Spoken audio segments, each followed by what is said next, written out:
Aplicar la ciencia para responder a las necesidades de la sociedad mediante la creación de conocimiento en Ciencia y Sociedad, con Teresa García Gasca.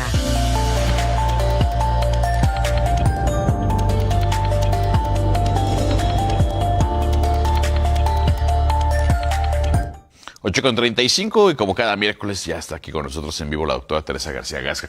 Doctora, ¿cómo está? Muy buenos días en esta fría mañana de miércoles aquí en Centro Universitario. Gracias Marco, pero apenitas para que haga sentido un poco la temporada decembrina, ¿no? Ajá, la temporada invernal, porque si no, parece ser que seguimos entre verano y justamente lo que hemos hablado, ¿no? El cambio climático. Sí, aunque bueno, trae consigo, desde luego, los fríos y los cambios de temperatura, pues evidentemente susceptibilidad de enfermedades, sobre todo porque los virus respiratorios son buenos para sobrevivir en ambientes fríos y secos, y entonces es cuando...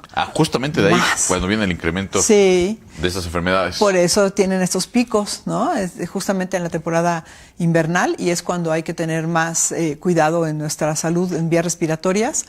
Y desde luego, pues tomar todas las precauciones. Y justo de eso vamos a hablar hoy. La semana pasada, Marco, hablábamos de las enfermedades respiratorias en general. Decíamos, porque tocaba yo el tema de la vacunación y de la importancia de acudir a los centros de vacunación para aplicar la vacuna contra influenza, contra neumococo y contra COVID. Sobre todo en personas vulnerables, personas mayores, niños pequeños y demás.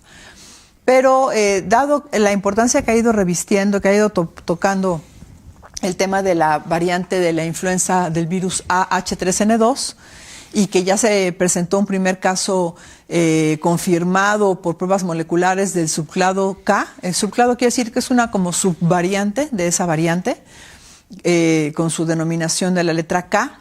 Entonces, ya confirmado en México, pues entonces vale la pena tocar el tema porque ha causado justo pues una emergencia sanitaria. Sí, claro. Actualmente la epidemia, que se considera como una epidemia, no es una pandemia, no ha llegado a esos puntos, es la epidemia del H3N2, que inicia en Asia, en Europa y ya está en Norteamérica.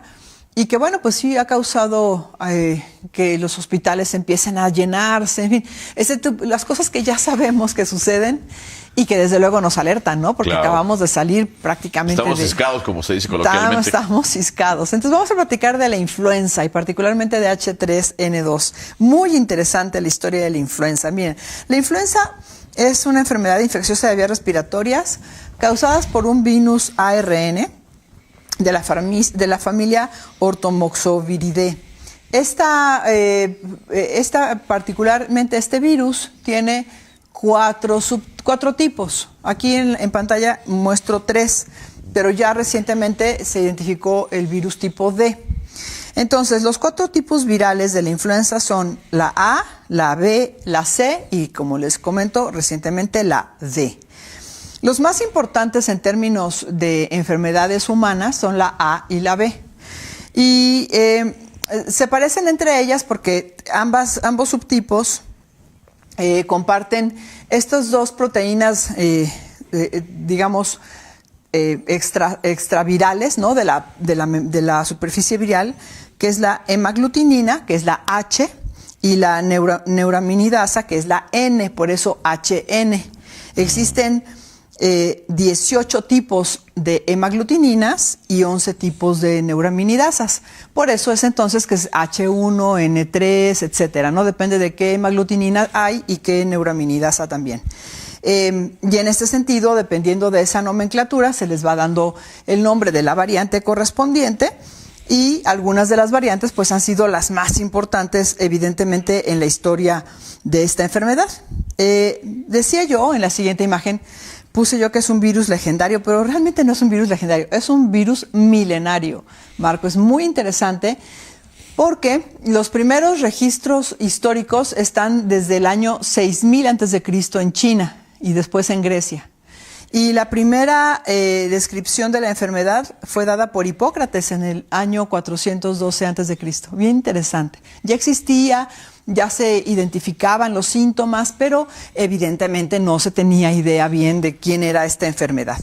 La primera epidemia por gripe en América fue en México en 1552. Sabemos bien que nuestros las personas que llegaron de Europa, ¿no? Nuestros invasores, vamos a decirlo así, Sí, porque claro. realmente eso fue. Llegaron además con muchísimas enfermedades, entre ellos la viruela, que fue la que devastó a la población azteca en ese entonces y bueno, pues gran clave de la victoria en ese sentido, ¿no? De la victoria española. Y bueno, ha habido a lo largo de la historia una serie de pandemias, primero epidemias y después ya catalogadas como pandemias. Está la pandemia, la gripe rusa en 1891. Después viene una gripe asiática intermedia a finales de 1800, como en 1880 y tantos. Y después viene la gripe española en 1918, con la variante H1N1, que fue devastadora. Esta ha sido la pandemia más devastadora de toda la historia de la humanidad, con cientos de millones de muertes en todo el mundo. Interesante, esta gripe española no inició en España, inicia en Estados Unidos a finales de la Primera Guerra Mundial, pero España es el único país que da nota sobre el estado de la enfermedad. Los demás países lo tenían oculto justamente por temas de la guerra y entonces se le denomina gripe española. Y después de eso, pues vienen una serie de cepas, de variantes interesantes. A partir de la gripe española, que es H1N1, ya esta variante se queda para siempre, es decir, es estacional, se queda de forma estacional en la población humana, ya no desaparece nunca. Después vienen por ahí otras variantes, como la H2N2 en la gripe asiática de 1957, y aparece H3N2 en 1968 en Hong Kong, también a manera de epidemia. Epidemias de más o menos 1 o 2 millones de muertes mundiales, no tan grande, no tan devastadora como la española. Y llega, se descubre posteriormente el virus tipo B, después el virus tipo C, y llega la pandemia del 2009, H1N1 en México. Tú la recordarás, Marco. Claro. Que no le hicimos mucho caso. Pero también nos confinamos. Aquí en la universidad también sí, hubo. Todos, sí. Sí. No, yo me acuerdo perfecto. Nos confinaron, no nos dejaban entrar a trabajar y teníamos que ver cómo le hacíamos para poder continuar. Pero no teníamos dimensionado lo que era esto, ¿no? Jamás habíamos tenido la gripe española venía de 100 años atrás, ¿no? Sí. La memoria histórica, cómo la perdemos. Y no es COVID, hasta que llega COVID que nos volvemos a encontrar con ello. Y bueno, hoy actualmente están en circulación principalmente las variantes H1N1 y H3N2. H3N2 se ha convertido en una variante muy interesante porque tiene una gran capacidad de mutar y de adaptarse, que es justamente lo que está pasando con este subclado K. Entonces, en la siguiente imagen les muestro qué sucede justamente con esta variante H3N2, subclado K, en artículos científicos, que es la información que tengo aquí en pantalla de esta revista de Viruses.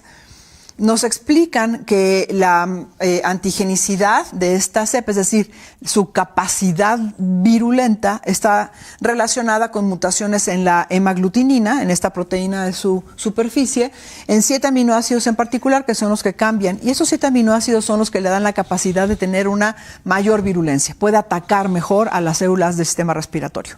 Pero además evade mejor el sistema inmune. Por eso es que las vacunas que hoy tenemos no son 100% eficientes, pero son buenas, son suficientes para evitar la enfermedad grave, que me parece que eso es muy importante. No nos vamos a dejar de enfermar posiblemente, pero no de forma grave y principalmente de forma letal.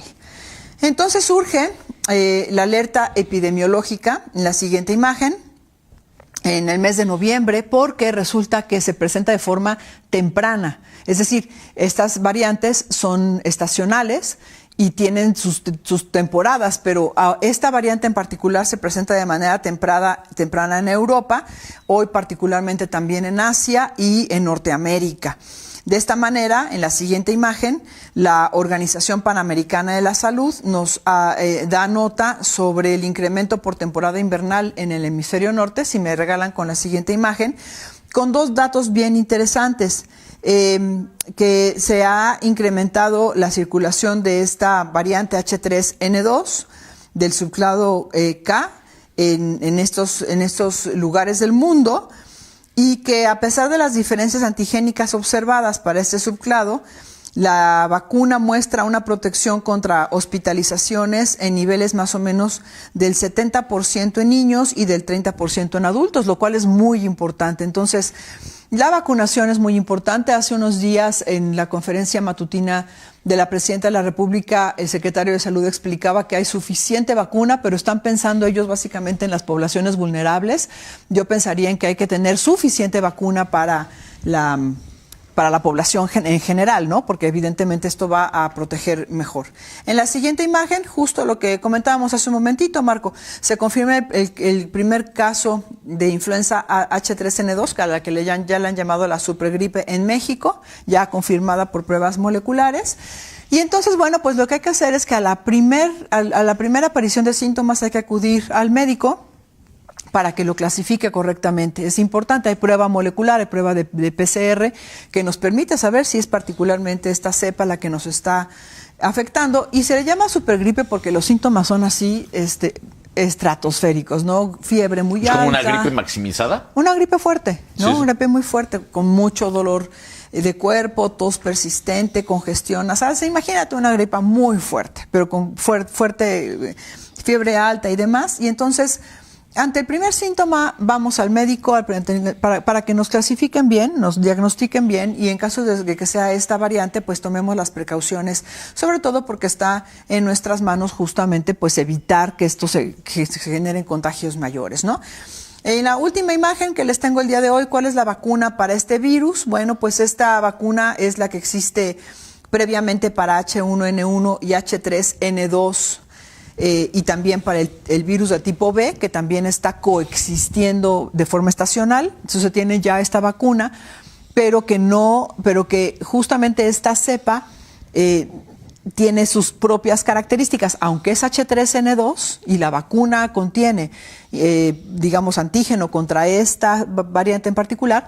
Este subclado en particular tiene sus propias características, un poco como cuando llegó Omicron con COVID, ¿te acuerdas que se salía un poco del esquema? Pero desde luego que sí ayuda. En México existe la vacuna en el sector público que se llama Mexinvac, me parece que la producimos aquí en México, y otra que es del sector privado. Sobre todo, bueno, lo importante es vacunarnos, lo importante es tomar conciencia pues justo del impacto que tiene el que nos vacunemos como una manera preventiva, además de todos los cuidados que ya sabemos que nos dejó COVID, ¿no? El lavado de manos, evitar estar en lugares cerrados, la ventilación, la buena alimentación, y que esto nos permita, pues evidentemente, si enfermamos, si nos contagiamos, no padecer la enfermedad severa y desde luego evitar el contagio a personas de grupos vulnerables, que es lo más importante, porque serían las personas que pueden llevar la peor parte en esta enfermedad. Doctor, esta llamada supergripe ¿tiene consecuencias mortales como el COVID-19? Tiene consecuencias mortales, sí, sobre todo en estas poblaciones vulnerables. ¿Puede ser letal para la humanidad? Puede ser letal, sí, puede ser letal. De hecho, a lo largo de la historia, para influenza tipo A, sí, ha habido cepas muy letales, ¿no? Y por eso, pero las que se han quedado, digamos, circulando, son las que ya están, a las que estamos más adaptados, pero nunca, no estamos exentos de que en cualquier momento, como en este caso, una variante brinque y sea más infecciosa y desde luego también más letal, sobre todo, como comento, en poblaciones vulnerables. Entonces, no está de más toda la población vulnerable, adultos mayores, niños pequeños de 5 años, mujeres embarazadas, personas con comorbilidades, inmunocomprometidas y personal de salud. Esos son los grupos vulnerables. Pero insisto, creo que la oportunidad de la vacunación debe existir para toda la población. Con eso nos quedamos, doctor. Muchas gracias. Nos vemos la próxima semana. Gracias, sí, claro que sí. Vamos con la síntesis de la conferencia matutina que ya tenemos lista aquí en este espacio de Presencia Universitaria. No se vaya, quédese con nosotros.